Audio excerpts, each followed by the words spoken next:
Hello दोस्तों, कैसे हो। उम्मीद करता हूँ कि आप सब बहुत अच्छे होंगे। तो दोस्तों, आपको इस वीडियो में मैं क्रेडिट कार्ड के संबंधी कुछ एक मेन चीज़ बताने वाला हूँ, तो उससे आप प्लीज़ घबराना मत। ठीक है। तो मेन चीज़ ये है कि मुझे कहीं से पता चला है कि कुछ लोग कमेंट करके मुझे बताया है कि जो क्रेडिट कार्ड की लिमिट है वो इस टाइम बैंक घटा रहे हैं। तो उससे आप बिल्कुल भी टेंशन में मत आना, क्योंकि ये चीज़ 2009 में भी हुई थी और ये चीज़ हर बार होगी जब इंडिया में क्राइसिस आएगा। जैसे आपको पता है कि अभी इंडिया में क्राइसिस चल रहा है, तो ऑब्वियसली बात है कि ये आना संभावित है। ठीक है। अब वो क्यों हो रहा है, देखो, कई बैंकों की तरफ से मैसेज आ गया होगा कि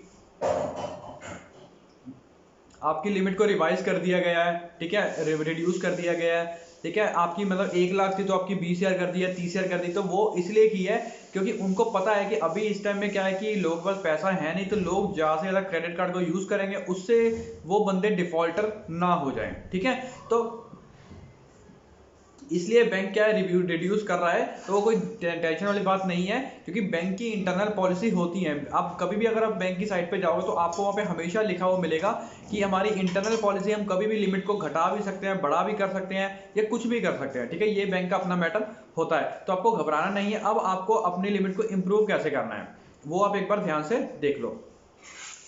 अगर तो देखो, मेरे अकॉर्डिंग ये मेरा अंदाजा है कि जिनके बैंक में अच्छा खासा अकाउंट में बैलेंस होगा, जैसे मान लो अगर आपके पास HDFC का क्रेडिट कार्ड है और आपके HDFC में अच्छा खासा बैलेंस है, तो वो मेरे अकॉर्डिंग आपकी लिमिट को रिड्यूस नहीं करेंगे। अब जिनके अकॉर्डिंग, जिनके बैंक में बैलेंस कम है, ठीक है, लिमिट उन्होंने यूज कर रखी है, तो उनकी वो लिमिट ज्यादातर कम कर रही है, मेरा एक अंदाजा है। ठीक है।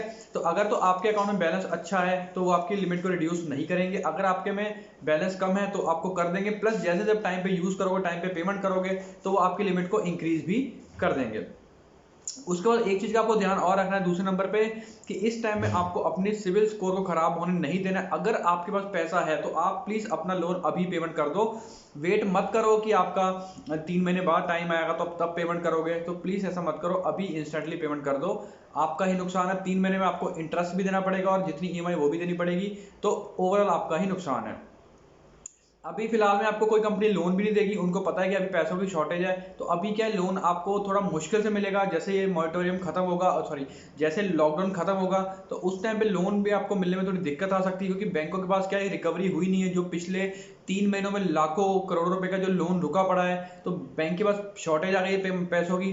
ठीक है, अगर नहीं भी शॉर्टेज है तब भी वो लोन नहीं देंगे, तो आपको धीरे धीरे सर्कल ही आपका चलेगा, तो इमीडिएटली लॉकडाउन के बाद आपको लोन भी नहीं मिलेगा। हाँ, सिक्योर्ड लोन हो तो वो कुछ हद तक मिल सकता है, पर इनसिक्योर्ड लोन आपको नहीं मिलेगा। तो इमीडिएटली आप मत अप्लाई करना, 2-3 महीने बाद धीरे धीरे ट्राई करना। और जितनी जो छोटी छोटी कंपनीज है, लाइक कैशबिन हो गई, इनकी तो आपको पता है कि बैंड ही बच चुकी है। ठीक है, इनके पास उतना पैसा होता नहीं था, ये थोड़ा सा लोन देके उस पर ज्यादा रेट ऑफ इंटरेस्ट लेती थी और बहुत सारे इश्यू क्रिएट करती थी, तो इनकी तो हालत खराब हो गई। और क्या पता ये मार्केट से आउट हो जाए, अगर लोगों ने डिफॉल्ट किया तो ये मार्केट से आउट हो जाएंगे, क्योंकि इनके पास ज्यादा फंड अवेलेबल ही नहीं था। ठीक है। तभी मैंने वीडियोस में देखा है, बहुत सारी वीडियोस में मैंने देखा है कि कैशमेन वाले लोगों को धमका रहे हैं, वो RBI के और हमारे PMG के वो रूल को फॉलो नहीं कर रहे हैं, वो धमका रहे हैं कि हमें पेमेंट दो, हम आपको केस कर देंगे, फर्जी केस लेटर भी भेज रहे हैं, मतलब बहुत सारा वो फर्जीवाड़ा भी कर रहे हैं। ठीक है, तो डरने की बात कोई नहीं है। इस टाइम पे अगर कोई भी आपके ऊपर केस करेगा तो डोंट वरी, कोई दिक्कत नहीं है। कोई अगर केस करेगा तो उसकी कोई सुनवाई नहीं होगी, कोई अभी केस नहीं होगा। 3 महीने का टाइम है, चाहे वो छोटी कंपनी हो चाहे वो बड़ी कंपनी हो, 3 महीने बाद ही आपको अपनी EMI को पे करना है। ठीक है, अगर आपके पास पैसे नहीं है तो टेंशन की बात नहीं है बिल्कुल। EMI आपकी बढ़ जाएगी, और सॉरी, लोन आपको मिलेगा, थोड़ा धीरे धीरे सर्कल चलेगा तब आपको लोन मिलेगा। तो फिलहाल के लिए अपने खर्चे कम कर दो, जितना जरूरी खर्चा वो ही करो, एक्स्ट्रा खर्चे मत करो, और सेविंग को संभाल के रखो। सेविंग ये आपके आने वाले 2-3 महीने तक काम आएगी। एटलीस्ट 10 से 15 हज़ार रुपये हर बंदे के घर का खर्चा मिनिमम है। ठीक है, तो सेविंग को संभाल के रखो, और कोई दिक्कत वाली बात नहीं, काम दोबारा फिर चल जाएंगे।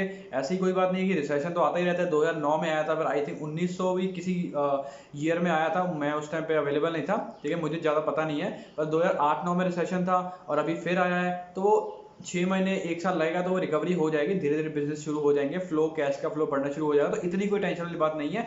बस अभी के लिए 2-3 महीने के लिए थोड़ा अलर्ट हो जाओ, थोड़ा अपना खर्चा कंट्रोल कर लो, जगह जो नेसेसरी चीज़ है उन्हीं को परचेज करो, जो नहीं है तो वो एक बार आगे के लिए वेट कर लो, आगे जब पैसे आएंगे जैसे से तो हो जाएगा, इतनी कोई टेंशन की बात नहीं है। और थोड़ा सा अपना घर बैठे हो तो कुछ सीखो, ताकि आपको कुछ सीखने को मिल जाए, कोई अच्छी चीज़ आपको मिल जाए। ठीक है, thank you for watching my video दोस्तों।